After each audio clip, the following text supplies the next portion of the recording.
আসসালামু আলাইকুম viewers, Ayesha's cooking শোতে আপনাদেরকে স্বাগতম জানাচ্ছি। আমি আজ একদম ঘরোয়াভাবে একদম মুচমুচে পেঁয়াজুর রেসিপি আপনাদের সাথে শেয়ার করব। আশা করছি ভালো লাগবে। ভালো লাগলে লাইক কমেন্ট শেয়ার করে দিবেন। তো চলুন শুরু করি। আমি একটি বাটির ভিতরে ডাল বাটা নিচ্ছি। এই ডাল বাটা আপনারা একদম মিহি করে নিতে পারেন বা আধা ভাঙা করে নিতে পারেন। তো ডাল বাটার ভিতরে দিয়ে দিচ্ছি কাঁচামরিচ কুচি। কাঁচামরিচ আপনারা আপনাদের মতো করে দিয়ে দিবেন। যদি ঝাল বেশি খান তাহলে পরিমাণে একটু বাড়িয়ে দিবেন। এরপর দিয়ে দিচ্ছি গ্রেট করা গাজর কুচি। আপনারা চাইলে হাতে কুচি করে নিতে পারেন। আমি গ্রেটার দিয়ে গ্রেট করে নিয়েছি। তো এরপরে দিয়ে দিচ্ছি 1 কাপের মতো পেঁয়াজ কুচি।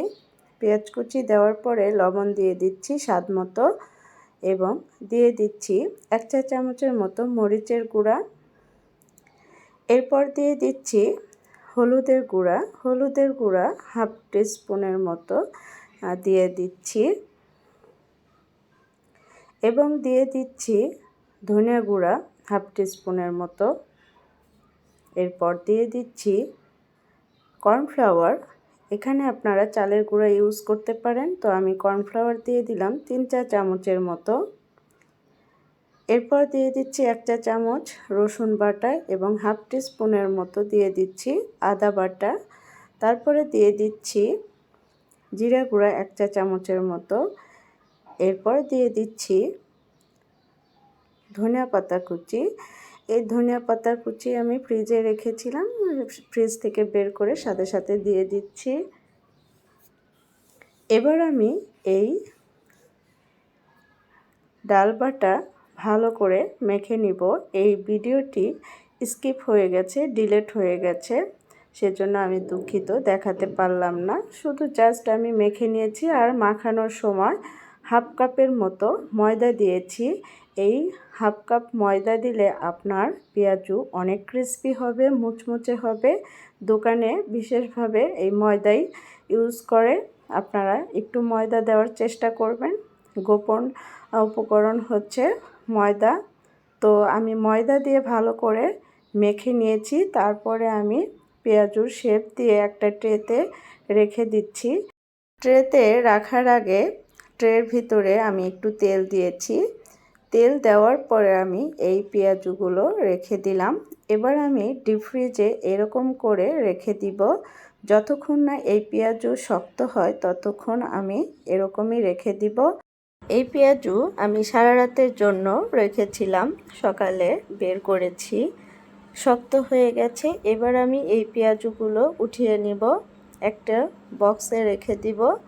তো তার জন্য আমি আগে এই পেঁয়াজুগুলো উঠিয়ে নিব। তো হাত দিয়ে উঠানো অনেক কষ্ট হয়, কারণ অনেক শক্ত হয়ে গেছে। তো নরম নরম অবস্থায় যদি আপনারা উঠাতে চান তাহলে ভেঙে যাবে। তো আমি হাত দিয়ে উঠানোর চেষ্টা করলাম, পারলাম না।